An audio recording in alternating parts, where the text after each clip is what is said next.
it's just left to introduce our main speaker, who I'm sure nearly all of you know, Matt Harding, Scotland officer and VCR. And with that, I will hand over to Matt, and I will see you again at the end for the Q&A. Thanks very much, Sam. Am I coming through loud and clear? Yeah. Yeah, super duper. Yes, so thanks. I am BSBI Scotland officer, but more importantly tonight, I'm one of the Vice County Recorders for Stirlingshire. And the objective of tonight's episode of DDB Night School is to introduce a few searches that, as a VCR, I find useful, particularly for helping me to target survey effort, but also to help analyse the data on the DDB to learn stuff about my Vice County.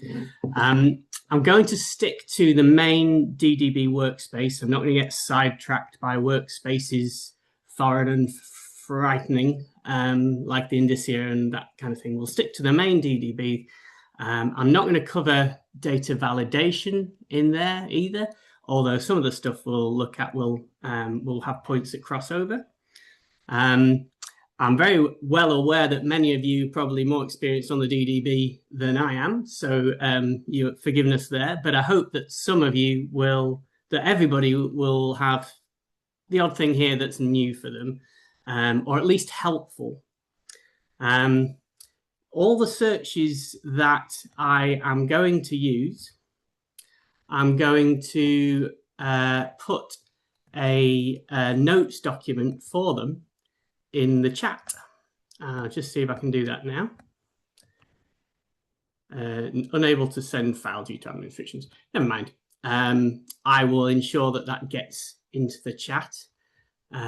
Sorry, 1 second. I'll just send it to Sam, and I'm sure he'll be able to sort that out for me as I waffle. The advantage of doing this, of course, is you don't have to take any notes or save any searches at a rate of knots, because they will all be there for you already. So you can just sit back and relax and enjoy the DDB and its wonders. So I'll just share my screen. There we go. And the first thing to say, I suppose, is that there's lots and lots of help already available on the DDB and getting started and so forth and so on. And the best place to find that for Vice County Recorders is on the BSBI documentation site. And this is the key bit here, the DDB. And it has a whole host of stuff which many of you will have seen already. Searching is very useful. For county recorders is extremely useful because there's already a set of pre-done queries there for you to try out for yourself. I'm trying not to copy too much of that. We'll try and do some sort of slightly different things, but the basics are in there. And there's also training videos, the basics, spreadsheet upload, etc., etc. So that's where to go for your advice. So moving on to the DDB itself, hooray. Before we get into any searching, I think it might be worth just pointing out that you, as a Vice County Recorder, have a set of DDB settings, which you can find in My Details. So if I click into My Details here and take a look at the user details, there's a couple of things here that I think are quite useful to point out. Here it says include taxon vernacular names in your search results. So do you want to display the scientific names and the vernacular, especially if I'm working with aliens that I've got no clue what they are? I find the common names useful as well. So I've checked that. And this other thing you might want to look at to see what your setting is, the record quality search option. If we get the drop down, most people, I suspect, will have show only confirmed and unchecked records. But you can change that to include dodgy records, rejected records, everything else. And I like to have everything accept duplicate records set.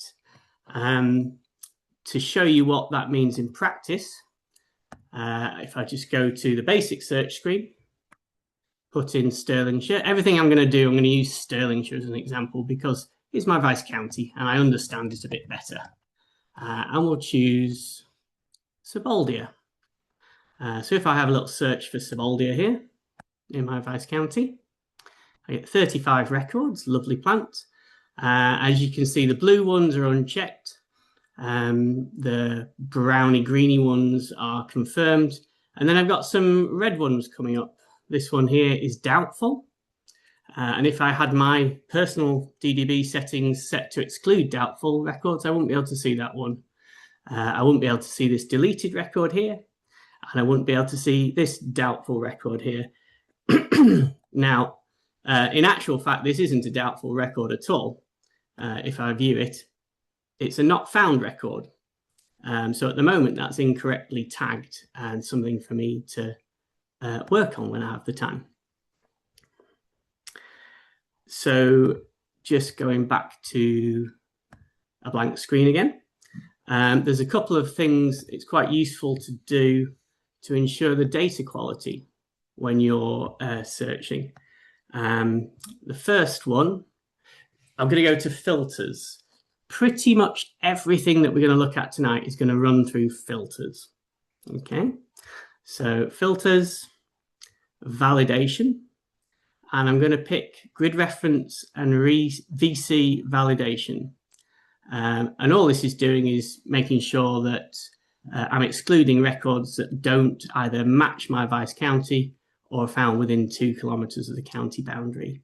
And that's a fairly standard one because 2 kilometers includes tetrads as well. So that's a useful thing to do. There's lots of different options. So you can include where they match exactly. But you can also find mismatches. So for example, mismatches further than 2 kilometers from your vice county boundary. Let's see what I've got in there. So this is very relevant for validation. Not much, fortunately. A couple of deleted records and something from Keith Watson, a Burdock, very nice locality description. The grid reference is wrong, so it's flagged that up. You can also, if I just change that mismatch to within 1 kilometer and 2 kilometers from the boundary and see what that returns for me. That returns 3 records, 2 of which, this Hieracium record and this green-backed dandelion record, are quite significant, and they are not, the grid references are not in my vice county, they're in neighbouring ones, which is quite evident if I have a look at the zoom. Oops, come back out. There we go. So we've got 2 that are lurking in West Perthshire, one that's lurking down there in probably Lanarkshire or Renfrewshire, Lanarkshire. So yeah, that's a bit of an issue and they need tidying up. So this grid reference and VC validation is quite a useful thing to look at. I'll just take that off for a second. Another helpful filter is locality and precision. And what this allows you to do is to specify the grid reference precision that you're allowing within your searches. So you could choose only grid references that are 2 kilometer tetrad level or better, or monad level or better. And this is very useful when you're doing work with bounded areas, where you're trying to find a sensible cutoff of records against a set area, which is difficult if you're working with 10 kilometer square records. And we'll come back to precision as we go. Finally, on this sort of initial look, if you go to filters, validation, and validation state, this will be very familiar to many. This is something you can put on to exclude dodgy records, accepted or unchecked. is the kind of standard. But actually, I find looking at the dodgy records quite useful when planning what I'm going to do. So firstly, if I look for records assigned and needs verification in Stirlingshire and display my results, this will bring up a whole host of yellow highlighted records that have been highlighted because various reasons they seem a little dodgy, or else there might be an issue with them. So Bechulanana, here, this is a grassland and woodland estate. It's not a likely place for Bechulanana, but you never know. Crepus mollis, that would be a fantastic record if it was accurate. Definitely needs checking. These Dactylorhiza gymnodenia hybrids, they were recorded in 1992. In fact, the gymnodenia there is borealis, the heath fragrant orchid. So the hybrid will be different, and they need correcting. A few other curious ones that have been pulled out there as well. So these are very useful things for me to have highlighted to go and explore. Going back to my validation state, let's have a look at doubtful. Doubtful. So this actually returned 125 doubtful records. Let's see what they are. So we've got lots of hybrid agrostuses. Not sure what I'm going to do about those. We've got some here, meadow thistle. That's very unlikely at the location. But you might notice that my predecessor, Jim McIntosh, hi Jim, is coming up with some of these doubtful records. And that isn't because Jim's made a mistake. That's the way they've been tagged as incorrect. So let's view Carex atrata, the black alpine sedge that Jim recorded in 2005. And in fact, his comment is not found despite search. So that should be a null record rather than a doubtful record. So that's quite handy to know about. I think that null records are something that we really ought to record more of. And you can search for the null records in your vice county. So back I go to Stirlingshire. Let's go to filters again. And attributes this time. Excuse me. And status intrinsic. This is very confusing, the status external and status intrinsic, but hopefully the work we'll do tonight will help clarify that. So status intrinsic, and as soon as you put that on, you see that the default setting for this is to exclude negative records, to exclude null records. Well, actually, I'd quite like to see what they are, thanks. So if I go to the looked for but not found option and select it and search, I've got 18 looked for but not found records of some very interesting stuff. This holly fern has been searched for a couple of times, I think, and it seems like it might be a dodgy record. I've looked for a few things here as part of the Sharp project and not found them. But I think we could be really useful to have more null records going into the DDB.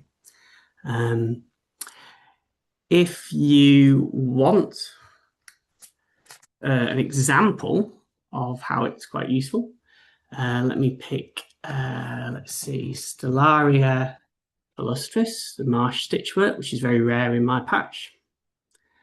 And I'll change my status intrinsic to include any status. So that should include all kinds of records for that species. And there we go. Let's reorder by date. So we've got the most recent ones first. And straight away, I can see that it was last found in 1996. But because I've not excluded the null records, I can see that Edna Stewart and Pam Murdoch went to the two most recent sites to search for it in 2008. And that's very useful information as far as I'm concerned, telling me about the search effort that's gone on. I know that Keith Watson has been to the sites as well and not found it. So that is quite convincing that it's been lost between then and then, although you never know. Okay, so that's looking for null records and including all types of records in my search. Let's start from scratch again. And this will hopefully be novel to everybody because it's only just been done. You can now search for British and Irish endemic taxa within your Vice County. So I've set it to Stirlingshire again, back to the filters, attributes, and this time we're going to go to status external, and BSBI Atlas is the one that comes up as default. But I'm going to change that to national status, which is quite a useful change to make because it gives you more options. For example, you can look for things that are classed nationally as archaeophytes, whereas with the BSBI Plant Atlas scheme, you can't distinguish between archaeophytes and neophytes or aliens in the DDB data. And here is our new option, native endemic. So I'm going to click that. And what else shall I do? Shall I group it? Yeah. So I want to find out not just all the records, but I want to find out which species. So back to filters, grouping, group by. And let's group by taxa. I'm going to go for taxonomically by rank, because then that gives me the option of choosing which taxonomic ranks to include and which to exclude. And I think I'll go with species, subspecies, and aggregates because I want to make sure that any endemic subspecies are included. Take that, and let's see what we get. 68 taxa coming back. So we've got the endemic subspecies of Dactylorhiza incarnata. We've got some Euphrasias. We've got Gymnodenia borealis. We've got lots of Hieraciums, as you might expect. Zoom, zoom, zoom through the Hieraciums. A quick switch to brambles. Hooray! Brambles, we've got Spartina anglica, which makes it onto the list, and a few Taraxacums as well. And you can easily get a sense from this list that Taraxacums are under-recorded in my area compared to brambles and Hieracia.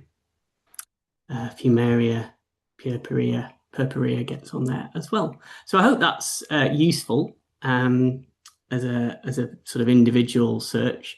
It's been we should have had it a long time ago, I think, but now we've got it, which is great. So let me move on slightly. I'll clear the screen again, pop back in my Vice County. And this is a useful thing, which I'm sure you'll all use anyway. But if you go to, it's kind of hidden away a little bit. So if you're still getting to grips with the DDB, you might well not know it's here. Filters, validation, and then the cryptically named singleton. So what have I got here? I've got lots of interesting and useful records. And for me, you've got hectad single records, Vice County, the only record, the only hectad. The one that I find most useful is the first record for the Vice County. So in theory, I could plug that in and then search for all the taxa in my Vice County, and it would give me the first records of those taxa. But because we're doing a little webinar, and that will take a long time, I'm just going to focus on dandelions. So dandelions, Taraxacum, my Vice County, singleton, and the first VC records. In display, let's see what happens. Great. 41 records. So these are the first record of every dandelion taxa that's been recorded in Stirlingshire. And as I'm sure you know, if you just tap on the top, it sorts it by date. So those are the oldest first records from 1836. The most recent first record, hooray, was something I found in 2024. So yeah, that is a much quicker way of finding first records than going taxon by taxon and ordering the records for each taxon. And you can make it as broad as you want. For now, I'm just going to use Taraxacum. So hopefully that was useful. So back to my blank search. Excuse me.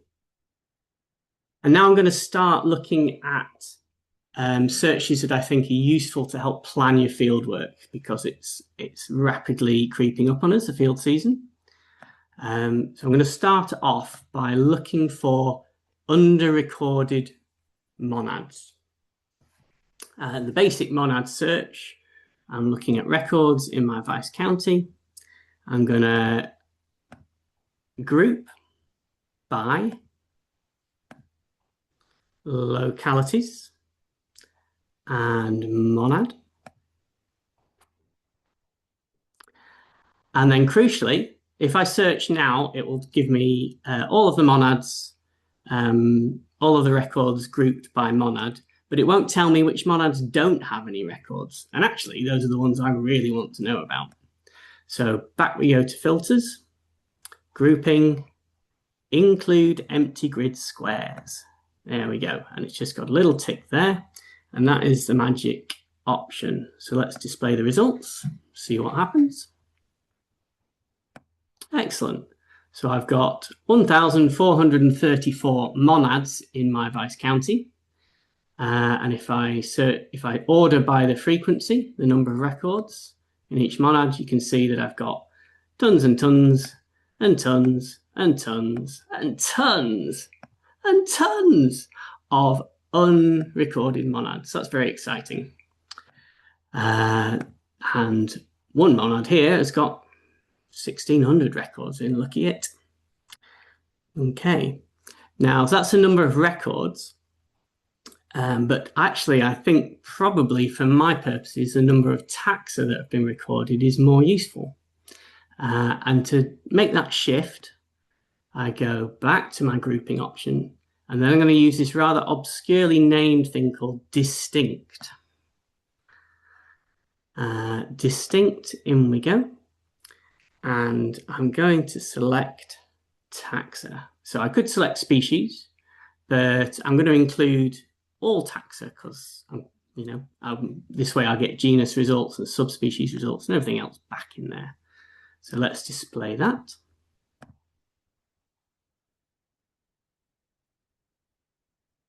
And it's changed the lists by monad from the number of records to the number of taxa. So I've still got tons of monads with no records, but now if I flip it, I can see that I have the most species rich monad so far in Stirlingshire is this one, and that's in more or less the centre of Stirling. So it not only has me looking at it every other day, but it's an urban area with lots of interesting stuff coming in and out.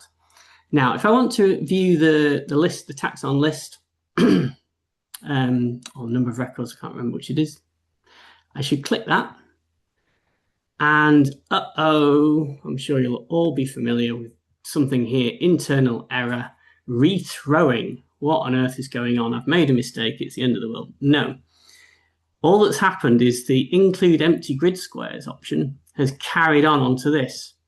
And I can't include empty grid squares because this is a full grid square. In fact, it's the best grid square that I have from a species diversity point of view. So if I just get rid of that, and that will make the system make sense again. And there we go. So this has given me all 1,400 records. I can sort it by alphabetically by taxon or by date. I can group it so I get the taxon list rather than the records list, etc., etc. I'll just close that one.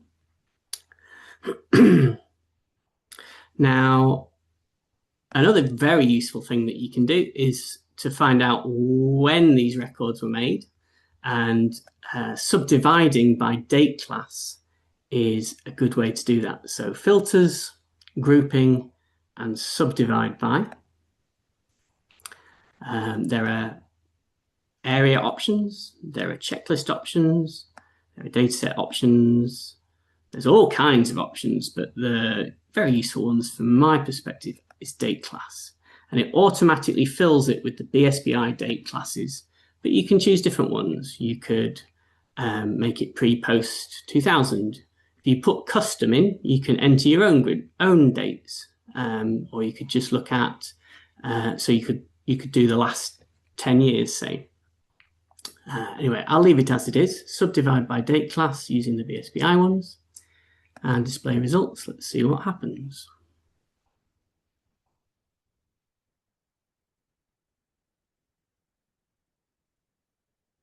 It's thinking about it. Whilst it's thinking about it, I will, what will I do? Nope. There we go. Thank you, DDB. I knew you wouldn't let me down. So here we go. I've got my taxa subdivided by date class. So I can see that for this monad, 42 taxa were recorded in the Atlas 2020 period, with one added post 2020. So a little bit of filtering again, and that can highlight for me which ones haven't had any records, or any species recorded rather, since 2020, etc., etc. There we go. There's my richest monad again in Sterling, and you can see that a lot of them were recorded. Virtually no urban recording. Look at that before 2010. And it's interesting how recording trends change. And then lots of taxa in that 10 years, lots of taxa post 2020. Now, subdivision is a really helpful thing because we don't have to, as I say, just use date class. There's now options for, and this is quite useful, I think. Where's it gone? Taxa refound since, or taxa not refound since. So let's change it to taxa not refound since. It's given me 2000 as an option, but I can choose various ones. So taxa not refound since 2000 and display.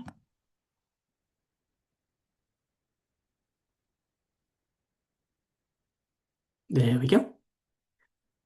So what have I got? I've got my monad list. I've got my number of taxa in each monad. And then I've got the number that haven't been refound since 2000. And if I search on that, or order on that, I can see straight away that the monads that are most underrepresented in terms of the taxa that have been recorded since 2000. So that might be a great monad to visit there and see if I can pick up this more than 200 taxa that haven't been recorded post 2000. That'd be a very satisfying day's recording, I think. Another useful thing that you could do with the subdivide against this monad search is surveyed days. What on earth is surveyed days? Well, this is our DDB attempt to assign survey effort against a monad. So let's pop it in. Surveyed days, record threshold. What does that mean? That's the number of taxa that you need to have recorded in a single day for it to count as a survey day. So at the moment it's 10, that's way too low. I think 40 is quite a useful one because certainly in lowland areas, excuse me, in lowland areas that will be very low, but in upland areas that will be a good return. So let's pop it to 40 and display.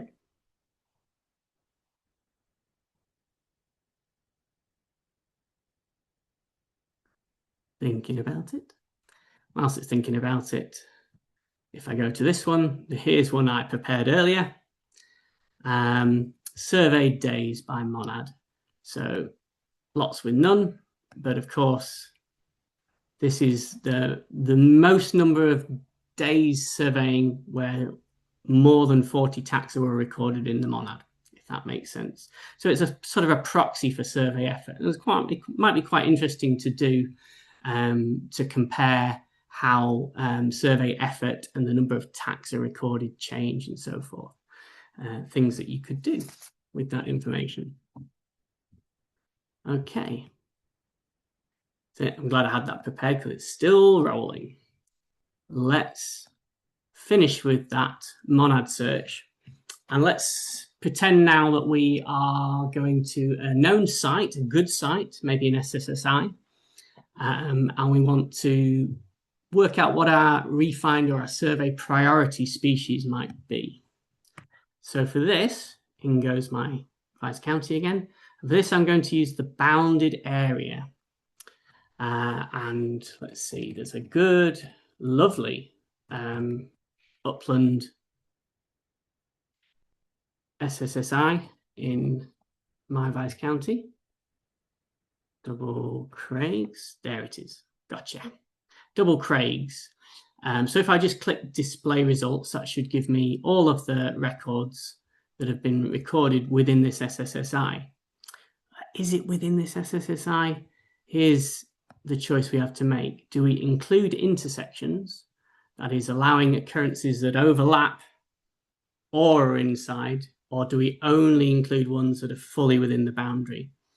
And we'll see what difference that makes in a sec. So this is a really useful example of when changing the precision of records is helpful. If I go to locality and precision, I'm including intersections, so records that intersect with Double Craigs. Let's just do the search. There we go. So I've got 2,331 records. And you can immediately see that a lot of them are hectad records. It's not super helpful for me wanting to survey a particular site. So to narrow it down, let's make it 2 kilometers tetrad level or better on our precision. And that should get rid of all of those hectad records that overlap. There we go. We've lost 300 records already. It's looking much more like it. We're down to, even where there's a tetrad record, it's still talking about the same site. So I think I'm much happier with that. Then let's group it. Actually, let's just see what would happen. No, apologies. Let's group it by taxon first. So I'm going to go from records to taxa. I'm going to use this option taxonomically by rank, because then it gives me the opportunity to be more specific about what I want. And in this instance, I want all of the things that I possibly can. I think varieties, subspecies, aggregates, the lot. So let's group that and see what happens. There we go. So I get 417 species. I'm not super interested in refinding alien furs, although some of them look pretty weird and wonderful. So one thing I can do is go to attributes and add in the conservation status summary. Here, this will be familiar to you all, I'm sure. I'm going to check County Rare Plant Register because I have one. Red list, I don't have an Axiphyte list, so I'm going to leave it. Nationally rare or scarce, Scottish biodiversity list. Obviously, watchers in England don't need that one. You see that there's red list on a few times. This red list tick up here captures all the red lists, all of the up-to-date red lists. So if Scotland had its own red list, as England does and Wales do, then that would be captured there. If you were working in England, say, and you just wanted to use England red list, you wouldn't check that one, you'd check that one. Anyway, those are the things that I find useful, and we'll add in Bluebell as well. Why not? Schedule 8 and display results. And I've gone down from 400 taxa to 70 taxa. That's much more manageable. Excellent stuff. I think subdividing by date range might be helpful in this instance. So grouping, subdivide by, but instead of getting all the date classes, in this case, we're going to use the date range min max. This is a really useful subdivision. So let's just search that out. There we go. So for my 70 taxa, I've now got the earliest date they were recorded in the site and the latest date they were recorded, which is great because I can focus on the ones that haven't been recorded recently and see if I can re-find them or make new records. Parsley fern cryptogramma, that would be a good one to look for. Avenula pubescens, I'm sure we can re-find that if we try.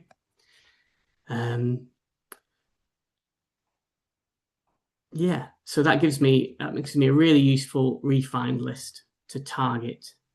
If we go to the really old ones at the top there, I've got some Nitellas, and that suggests to me that I should look out somewhere for a little lock. And in fact, I know where it is, and I also know it's not properly been surveyed probably since the late 1800s. So that's useful prod to me as well. Okay. We do the same search on a different bounded area. That was an SSSI, but you should be able to use this search for local nature conservation sites, local wildlife sites, whatever your area calls them. And I'm going to do the Loch Lomond National Nature Reserve. I could do the National Park, but it would take forever. So this is the Loch Lomond National Nature Reserve, which is in the west of my Vice County. I'll leave that the same and display. There we go. So we've got 90 taxa here.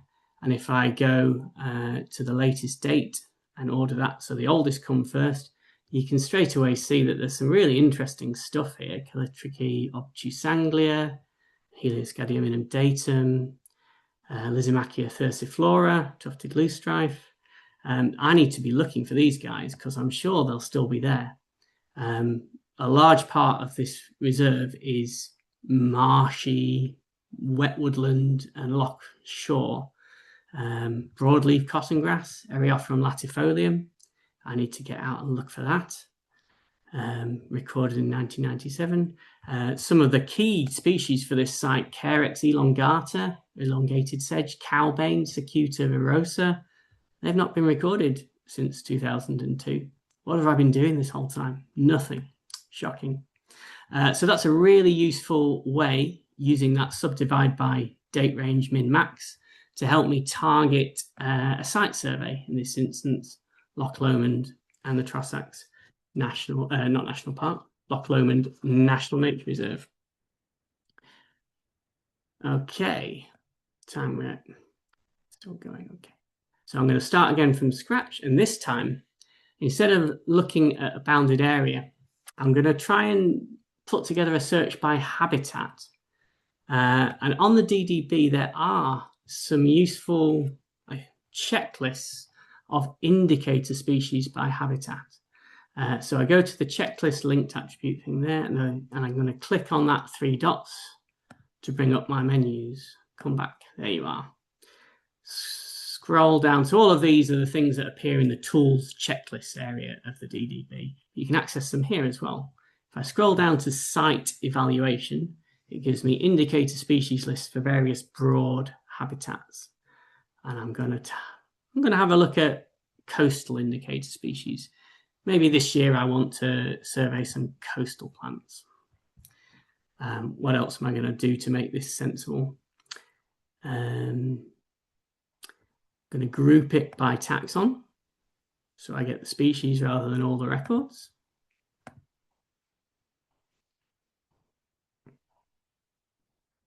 I'm going to go taxonomically by rank, which will then let me choose what I want. I'm going to go with species, subspecies, and aggregates. Why not? There we go. And I'm going to subdivide it by the date range min-max again. So grouping, subdivide by date range min-max. There we are. And display. Okay, I've got 63 taxa ordered by Taxon at the moment, but I want to order them by latest date. Okay, so I've got a set here of coastal indicator species that haven't been seen in my Vice County for a while. Let's have a look. Some of these are dodgy. So Juncus acutus, I don't think that's a real record.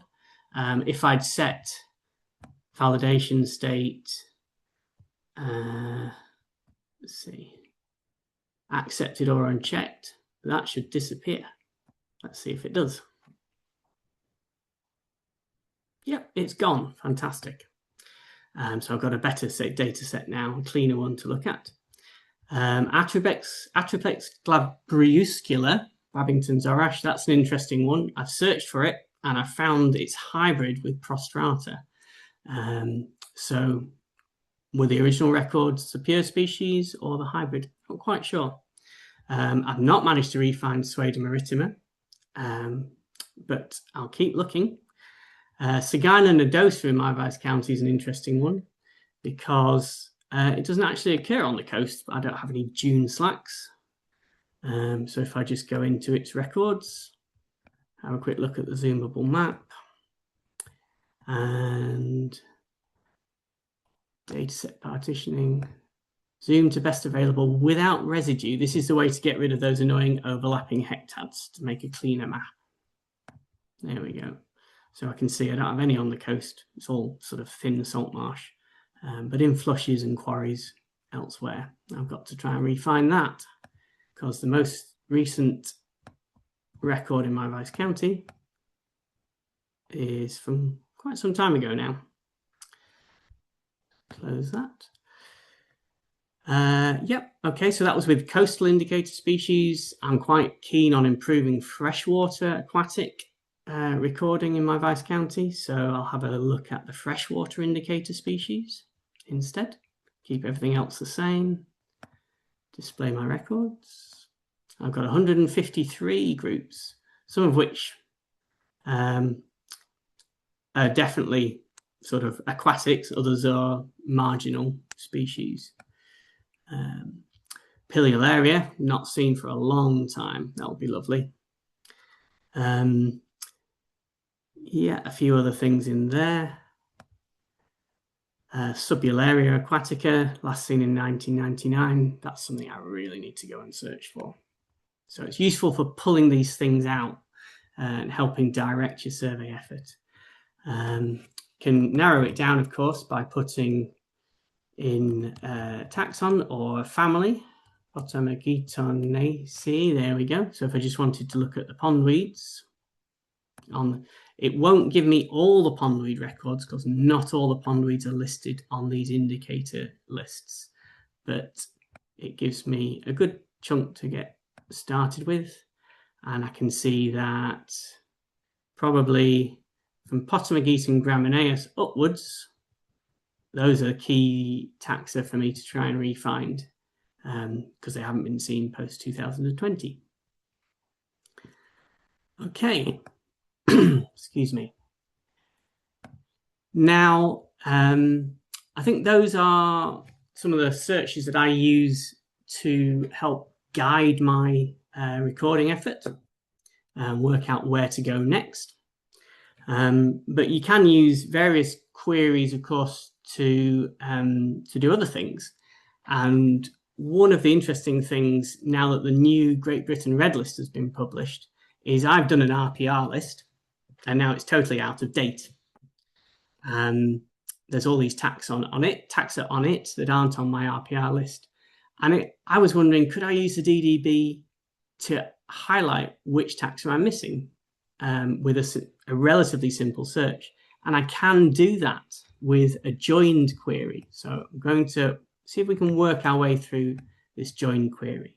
So first off, Stirlingshire, my Vice County, and then I'm going to go into checklist attributes, and I'm going to start typing GB red list, and there's the new one that I want. Excellent. Now, if you are searching against this and you don't specify any values, it will give you all of the taxa on it. And of course, everything that's least concern is on it as well. So I actually, in this instance, need to do critical, near threatened, vulnerable, endangered, extinct, extinct in the wild, and recently extinct. There we go. Okay.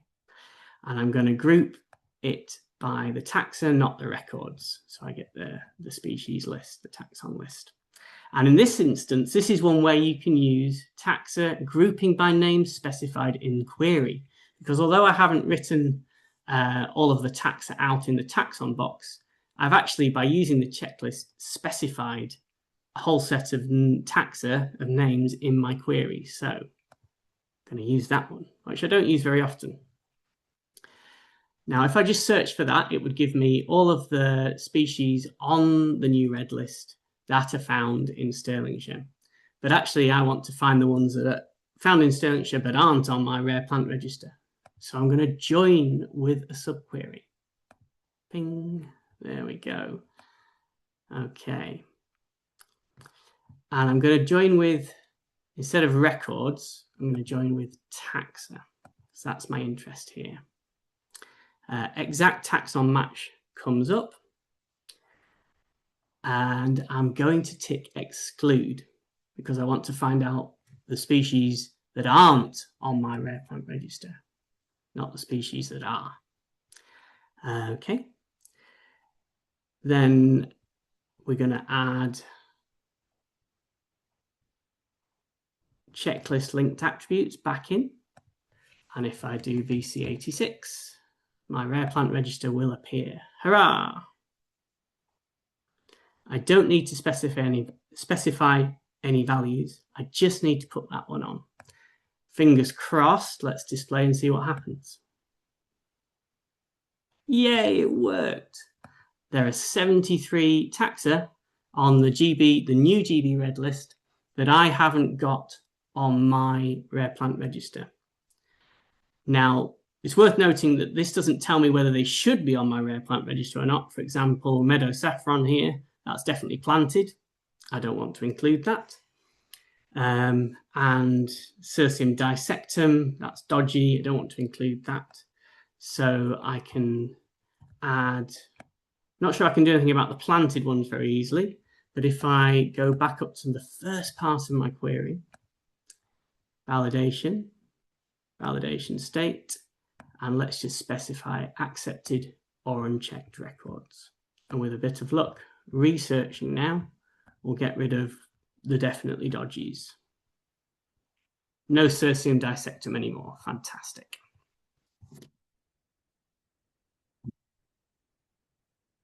So yeah, now I've gone down to 65 taxa. So I've lost 8 dodgy ones. And these are the ones I can focus on adding to my rare plant register if I so choose. Okay.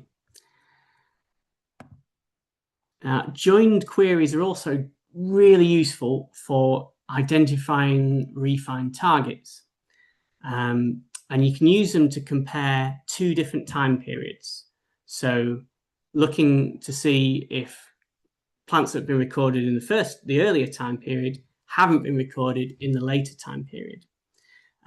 So I'm going to work my way through an example now using the red list, and I'm going to look for red list taxa that haven't been recorded in my Vice County for the last 10 years.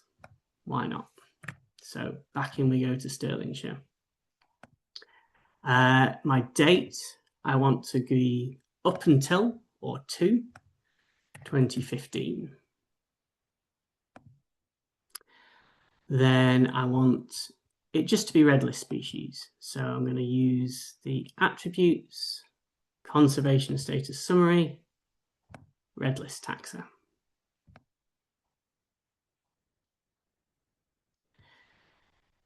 I'm going to group it by taxa as well, so I get taxa and not records. Group by, which one shall I use? Taxa, let's just go for species only. Species excluding aggregates in this instance. And I'm going to subdivide by my min and max date range again, because I think it's dead useful. Date range, min, max. Let's put some validation on it here to make sure we don't get the dodgy stuff. So validation state, sorry, there we go. Accepted or unchecked. And I'll put on the geographic validation as well. So grid reference and VC validation. Records matching or within 2K of the county boundary is the automatic one.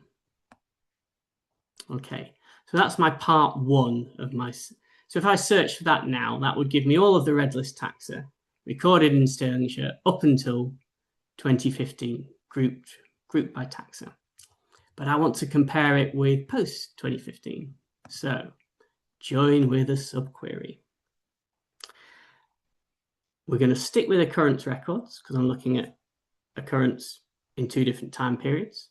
I'm going to join them with species vice county. You can make this search a Scotland one or an Ireland one or an England one, in which case species VC is essential for that join.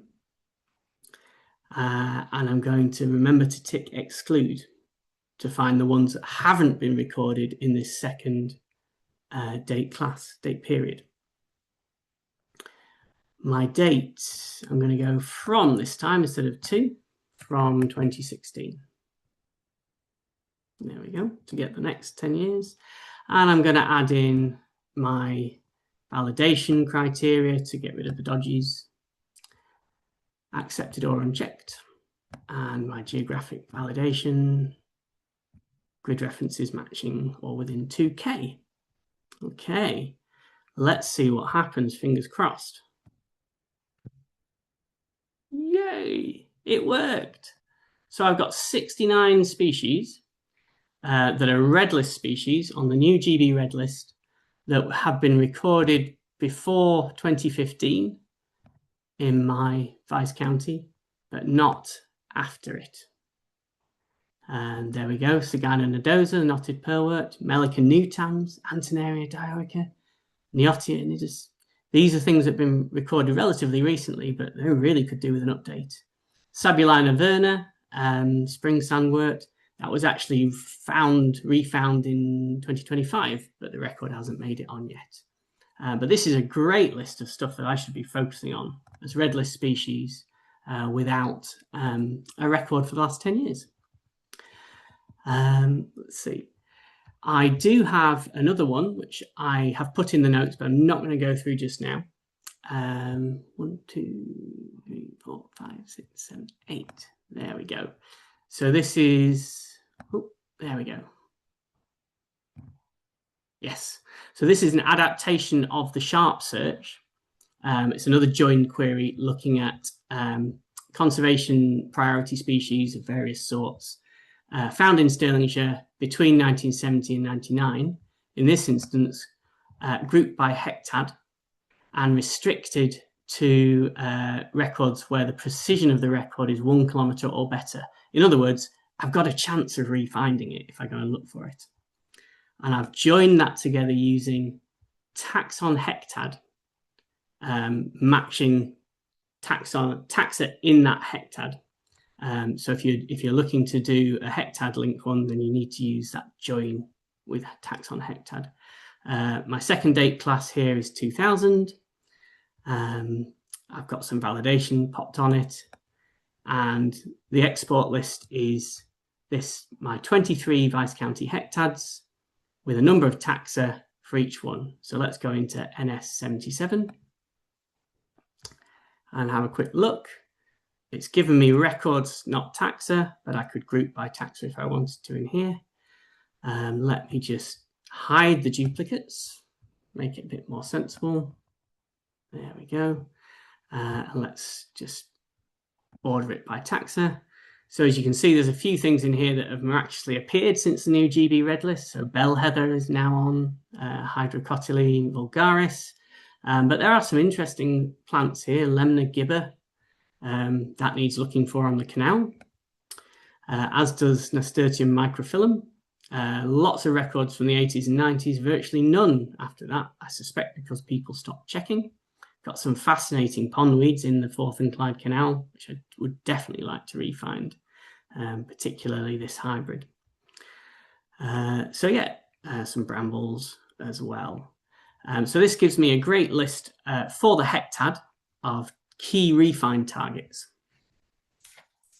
And yet I went through it fairly quickly, but the search itself will be there in the notes for you.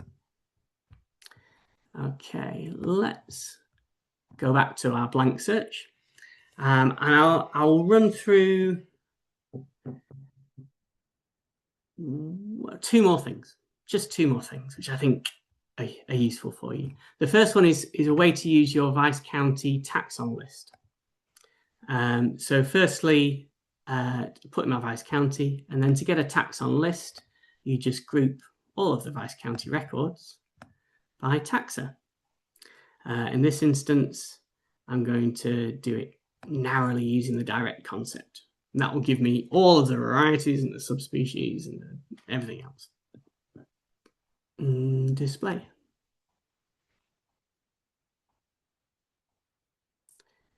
All right. So I've got 1,912 taxa coming out in my Vice County. Lovely stuff. Now, this year, I'm really keen to look at roses in my Vice County because they've never been properly looked at before. So if I just put in Rosa for my Vice County taxon list, that will bring it down to just these 30 taxa. I could subdivide it as well by the date class, which I love to do. Date class, there we go, BSBI date classes, display results. I find this quite useful because it gives me a sense of when people were recording these roses. Now, for the atlas, a lot of rose records were excluded because taxonomic changes and referees not having seen them and so forth. So actually, it would be quite useful. I've got 30 taxon groups here, various hybrids and goodness knows what. It would be quite useful to know which of these have been refereed. So if I could pop in against the recorder, any role, so that's Roger Maskew. And so if he's the determiner, that will also scoop it up because I've left it at any role. Let's add in the new referee, Gareth Nass. And let's see what difference that makes to my roses in the Vice County.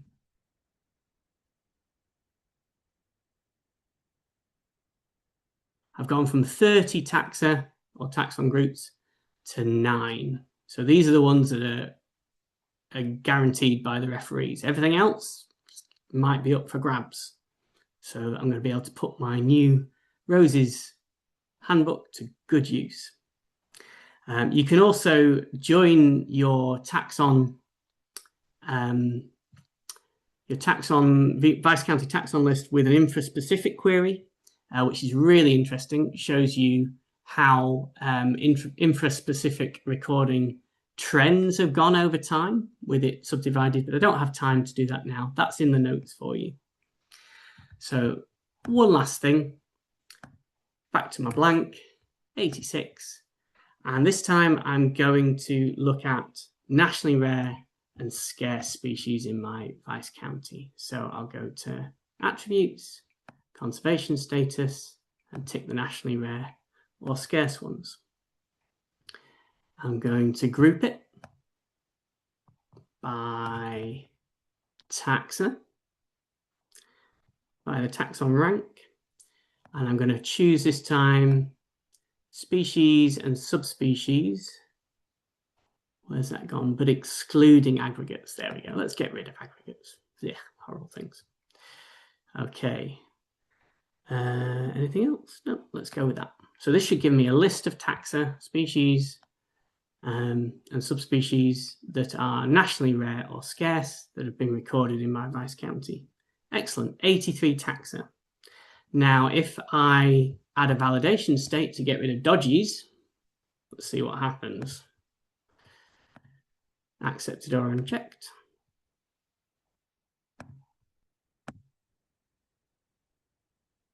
I go from 83 to 77. So there must have been 6 dodgy ones that were on there that I've now excluded.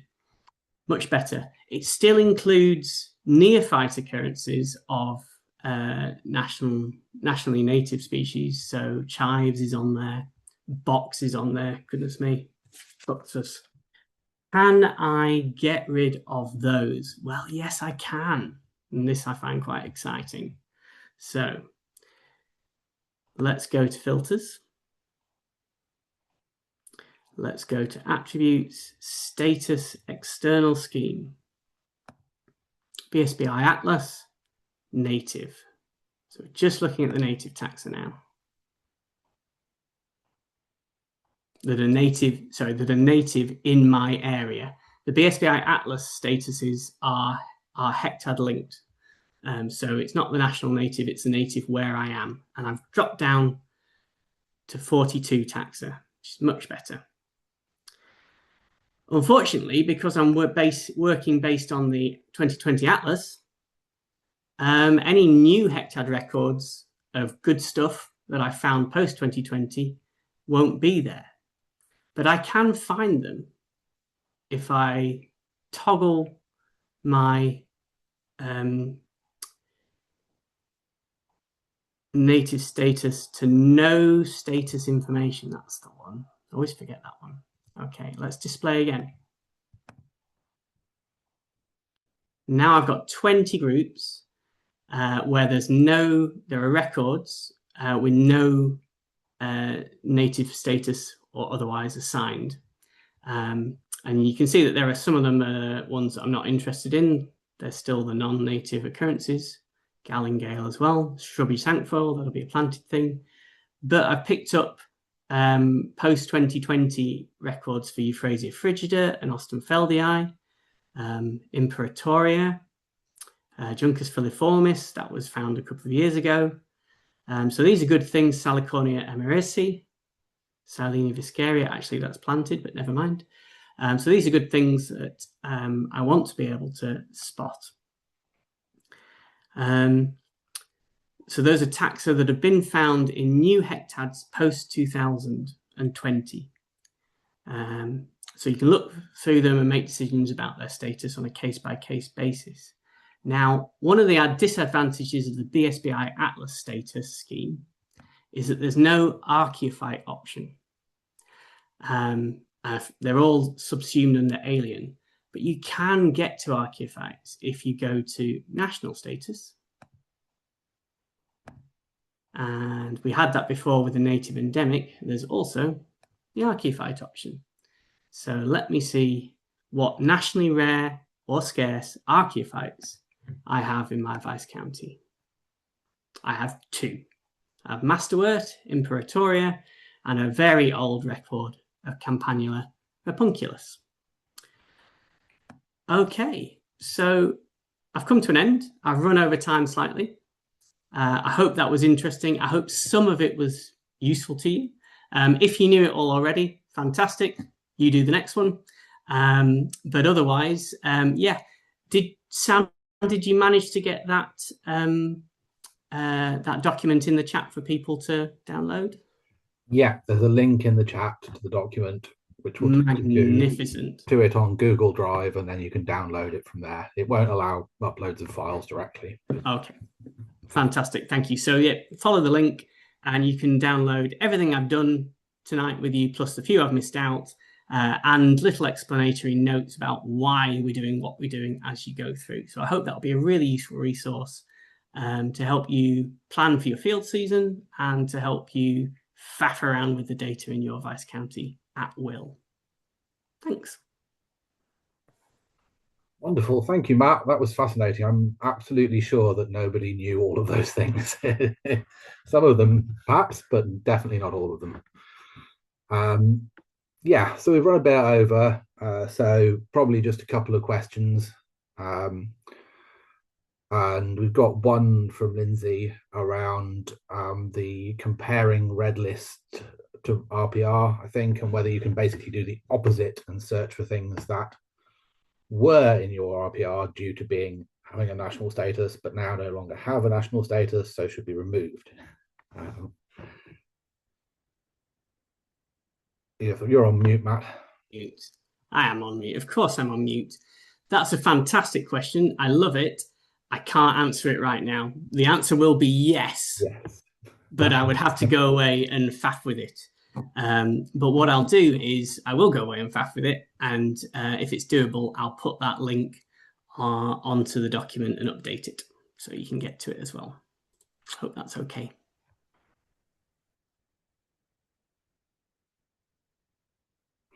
Great. Does anyone want to unmute themselves? I think you're able to unmute yourselves and ask a question at all.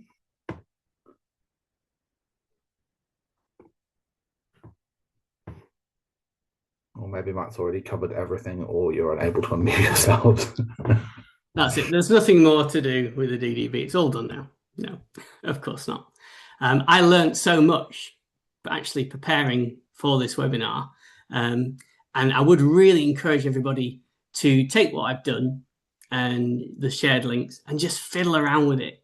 There's sometimes a reluctance to faff around with queries, but you can't do any damage. Just try stuff and see what happens. Try joining stuff together and see what happens. And if you think it should work, but you can't make it work, ask myself or Sam or Tom or James or any of us, and we'll probably all put our heads together and ask Tom. Yeah, when it comes to those linked queries, it really takes some brain power. Okay. Lots of thanks coming through in the chat, Matt. Obviously, really appreciated, really good. And as we've not got any other burning questions, we're a bit over time, I guess we'll call it a night. Just say thank you to